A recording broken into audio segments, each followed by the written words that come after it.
Presenting an American dream. For years, American Airlines has dreamed of having a quiet plane with virtually smokeless engines, as comfortable as a 747, but able to land at almost any commercial airport. Introducing the new DC-10 luxury liner. This is the DC-10.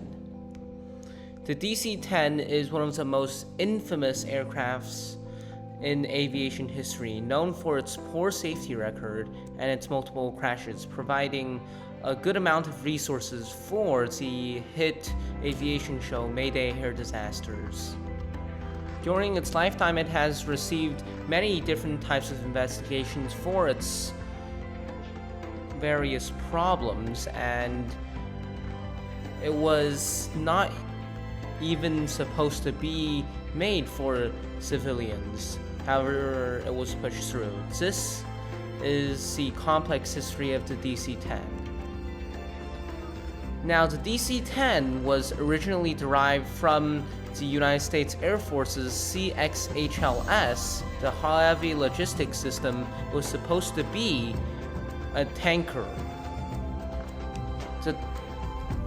The company Douglas Aircraft, now known as McDonnell Douglas, that's been bankrupted since 1996, has decided to make a civilian aircraft that is slightly smaller than the Super Jumbo or the Queen of the Size, the 747, to fit in the current demographics with the amount of services the airlines need to do back in the 1970s and 60s, even extending into the 80s.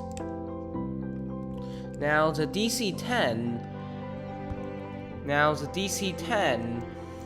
is made to look into a weird shape.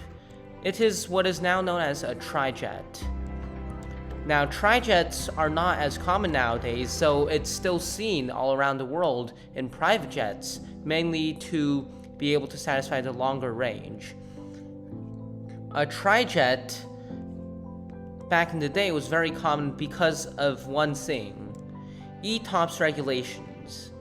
ETOPS regulations were released by the FAA, the Federal Aviation Administration, and it is made so that planes are able to stay safe and fly in the air without damaging people. Now, the DC-10 had 3 engines because of these regulations. The ETOPS regulations stated that any twin jet, an aircraft with 2 engines, must be within an hour's flight away from the nearest airport that supports its landing weight. With 3 aircrafts, this is an hour and 20 minutes. It's been later appealed by Airbus in the 1980s, as it's successfully proven that its developed A300B2 was able to support itself even in the case of losing one engine.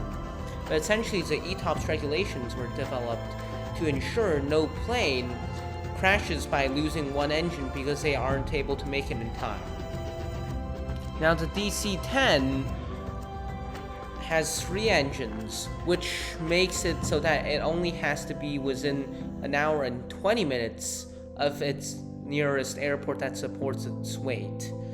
This means that it could pass on the Atlantic through what is now known as the Atlantic Highway for airplanes. Powering this beast of an aircraft to soar above the skies is 3 GE CF660Es or GE General Electric CF6-61 turbofans. A turbofan is essentially what is seen on the modern aircrafts. Later, more engines were developed for it, such as the JT9D from Pratt & Whitney. This aircraft is an impressive 55 meters long and has a height of 17.7 meters with a wingspan of 40.4 meters. This is by far one of the largest aircrafts ever produced, right next to the Boeing 747. Such a majestic aircraft was selling like hotcakes back in the day, with notable airlines such as American Airlines, Pan Am, Continental Airlines, and United Airlines all picking up more than 10 of these airliners. The DC-10, however, to push its development against the Lockheed L-1011 TriStar, had some serious design flaws. One of these major incidents is the cargo door, which has been rushed to production, thus not being able to secure fully, setting off its first recall out of many. Another problem could be resulted in the engine mounts, which caused the most serious aviation incident in America before 9/11, with over 176 dead. This was a massive hit to its reputation, thus giving it the nickname the Death Chamber. The DC-10, however, still was able to sell until inevitably ending production in 1987, once McDonnell Douglas realized that they were selling only one in 1986. After a long service life, it was eventually retired in 2014, making its last commercial flight. Today, however, it's still seen flying around the globe with cargo airliners as well as the US Air Force as the KC-10 air tanker. McDonnell Douglas now, after seeing its incredible downfall, decides that they might need to make another, the MD-11.